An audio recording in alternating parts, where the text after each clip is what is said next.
پاکستان کے بانی وہ شخص جس نے کروڑوں مسلمانوں کو ایک وطن دیا، لیکن جب وہ اس دنیا سے رخصت ہوا تو اس کی آخری سانسوں کے راز آج تک دفن ہیں۔ آخر قائد اعظم کے ساتھ ہوا کیا؟ 11 ستمبر 1948 کراچی کے قریب ایک خستہ حال ایمبولینس، ٹوٹی ہوئی سڑکیں اور پاکستان کا بانی، یہ وہ لمحات تھے جب تاریخ نے کروٹ لی۔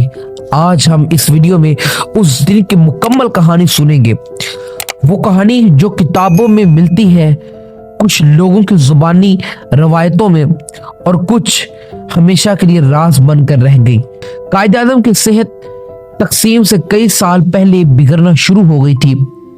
انہیں ایک ایسی بیماری نے اپنی گرفت میں لے لی جسے اس وقت کے سیاسی حالات میں خفیہ رکھنا ضروری سمجھا گیا۔ تبدک، کیا یہ بیماری عام تھی؟ نہیں، یہ تبدک انتہائی حساس مرحلے پر تھی۔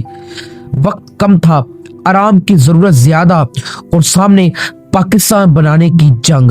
تقسیم کے بعد بڑھتا ہوا کام، سیاسی کشمکش، مہاجرین کا سیلاب، یہ سب قائد اعظم کے لیے بہت زیادہ تھا۔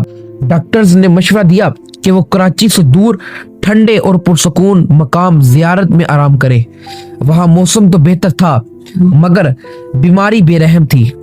قائد اعظم دن بدن کمزور ہوتے گئے، ان کا وزن کم ہوتا گیا، سانسیں بوجھل ہوتی گئیں۔ 7 ستمبر 1948 کو قائد اعظم کی حالت اتنی خراب ہو چکی تھی کہ انہیں فوجی طیارے میں کراچی واپس لایا گیا۔ ہوائی اڈے پر ایک ایمبولینس تیار کھڑی تھی، لیکن یہ ایمبولینس جدید نہیں تھی، نہ اس میں مناسب آکسیجن تھی، نہ مکمل سہولت۔ یہ ایک ٹوٹی پھوٹی گاڑی تھی جس نے تاریخ بدل دی۔ چند کلومیٹر چلنے کے بعد ایمبولینس راستے میں خراب ہوگی۔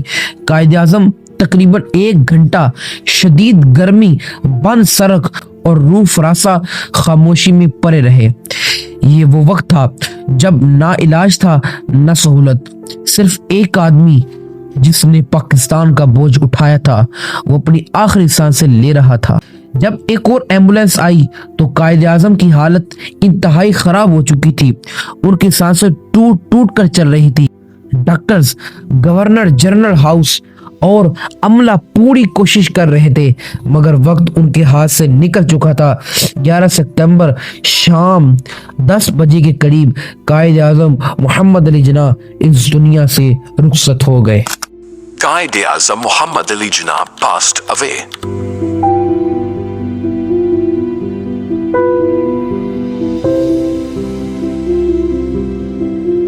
قائد کی وفات کے بارے میں بعد میں کئی سوال اٹھے کہ کیا قائد اعظم کو پوری طرح میڈیکل سہولیات مہیا نہیں کی گئیں؟